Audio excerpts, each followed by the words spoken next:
In Waterbury, getting a major visitor today. U.S. Education Secretary Dr. Miguel Cardona returning to his home state to talk about COVID, including masks and vaccines. News 12 Connecticut's John Craven was with him. Well, this is one of the schools here in Waterbury that Secretary Cardona toured today, the International Dual Language School. He says Connecticut is handling COVID the right way. You're in kindergarten?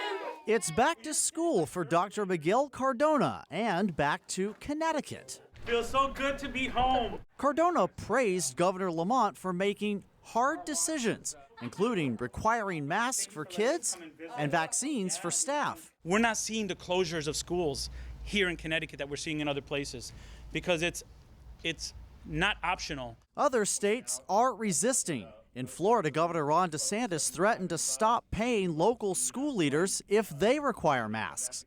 Cardona fired back, offering federal money to pay their salaries. He's also investigating 5 other states that have banned masks for possible civil rights violations. I really wouldn't characterize it as a battle. We're on the same team. I've reached out to Governor DeSantis, I've spoken to Governor Abbott, and I'll continue to work with governors across the country. But the issue has flared up in Connecticut, too. Last week, masked protesters got in the governor's face, abruptly ending a back-to-school event. Well, it's kind of a nuisance after a while. Waterbury superintendent admits masks aren't popular, but says she hasn't gotten much resistance, even to the vaccine requirement. I believe that the teachers union was quite pleased that it became a requirement.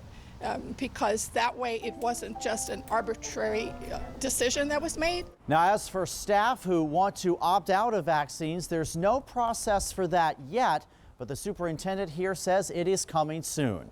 In Waterbury, John Craven, News 12, Connecticut.